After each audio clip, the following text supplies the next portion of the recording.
So Valentine's week চলছে এবং Valentine's উইকে আজকে হচ্ছে প্রপোজ ডে, গতকাল গেছে রোজ ডে, এবং এরকম এরকম সামনের দিকে আসছে অনেক চকলেট ডে, পাঙ্ক ডে, অনেক কিছু আসছে।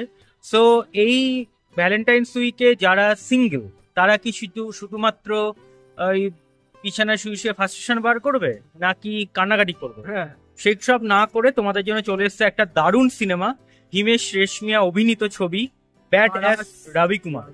তোমরা এটা অবশ্যই দেখবে এবং সিনেমাটা আমরা দেখেছি, আমাদের তো দারুণ লেগেছে ভাই, আমরা জাস্ট ফিদা হয়ে গেছি। মানে অ্যাকচুয়ালি নামটা নিয়ে একটা কন্ট্রোভার্সি আছে আমাদের প্রত্যেকে, সেটা হলো ব্যাড অ্যাস। ব্যাড অ্যাস মানে অ্যাস বাজে হ্যাঁ পেছন। হ্যাঁ বুঝতেই পারছো, তো বাজে পেছন আর এরকম এই মানুষের সিনেমা, সো সেটা তো একটা ভালো হবেই, স্বাভাবিক ব্যাপার। স্বাভাবিক। এবং এই হিমেশ রেশমিয়ার সিনেমাটা দেখে সত্যি আমাদের মনে হচ্ছিল যে সত্যি Badass লোকটা হয়ে গেছে, খেটেছে, badass। সত্যি লোকটা খেটেছে এবং কত সুন্দরভাবে আমরা একটা সিনেমাকে খারাপ করতে পারি এবং সেটা কত দেখিয়েছে। সুন্দরভাবে আমরা কাক ডাকছে কেন হ্যাঁ। এবং মুতুফুতে না দেয় এবার। এবং কত সুন্দরভাবে আমরা সিনেমাটার মারতে পারি হ্যাঁ, সেরকম আর কি ভাবে তৈরি করা হয়েছে। yes। সিনেমাতে হিমেশ রেশমিয়াকে দারুণ লাগছে দেখতে, পুরো ফিদা ভাই, পাগল হয়ে শুরু গেছি। থেকে শেষ হিমেশ রেশমিয়া একদম সুন্দরভাবে মেরে দিয়েছে সিনেমাটা। অ্যাকচুয়ালি ট্রেলারটার আমরা রিভিউ বেরোয়নি আমাদের চ্যানেলে, তার কারণটা হলো পাগল হয়ে এটাই গেছিল। যে আমরা এটা শুট করার জন্য 10খানা টেক নিয়েছিলাম, কিন্তু যতবারই টেক নিচ্ছিলাম এত হাসছিলাম যে ফাইনালি ওটা হয়ে ওঠেনি রিভিউটা। তো আমরা সিনেমাটা দেখলাম, আমাদের বেশ ভালো লাগলো, তোমরা গিয়ে দেখো।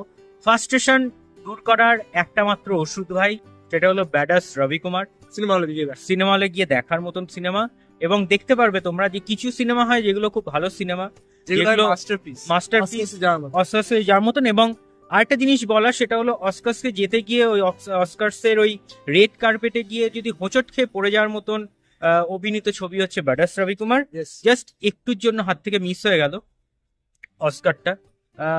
আমরা জাস্ট ওই সিনেমাটা দেখে রাজুদার পকেট পরোটা খেয়ে, পরোটা বিপ্লব ঘটিয়ে আমরা রিভিউটা করতে শুরু করলাম। Yes। আমাদের মনে হলো যে না, একটা ব্যাডাস রবি কুমারের অবশ্যই একটা রিভিউ করা দরকার, কারণ তোমাদের সাথে শেয়ার করা উচিত যে আমাদের ওপিনিয়ন যে কেমন এটা হওয়া উচিত। এই কাকগুলো খুব ডিস্টার্ব করছে, আমি জানি না কেন, মানে ব্যাডাস রবি কুমার বলার সাথে সাথেই কাকগুলো মাথার উপর দিয়ে যাচ্ছে, কোথায় হেগে ফেগে দেবে বুঝতে পারছি না, চাপ হয়ে যাবে। চাপ হয়ে যাবে ব্যাপারটা।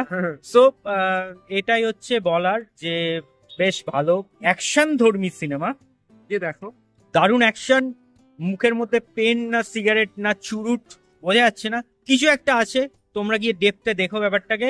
হলে প্রচুর লোক ছিল, পুরো হাউসফুল, আমরা মাত্র দুজন, আর কেউ নেই। সো এত লোক। এত লোক, সো হ্যাঁ বাকি চেয়ার গুলো ছিল সেটা উল্লেখ করো। সরি। সো এই ছিল হচ্ছে আজকে ব্যাডাস রবি কুমার রিভিউ ভালো লাগলে লাইক করে শেয়ার করে এবং চ্যানেলটা সাবস্ক্রাইব করে দিও। কেমন লাগে সেটা কিন্তু কমেন্টসে জানাতে ভুলো না। সো ভালো থাকবেন, সুস্থ থাকবেন, আর ভালো ভালো সিনেমাগুলো দেখবেন আমাদের চোখ দিয়ে, আর খারাপ খারাপ সিনেমাগুলো আপনাদের চোখ দিয়ে। শুনবেন আমাদের মুখ দিয়ে। So tata.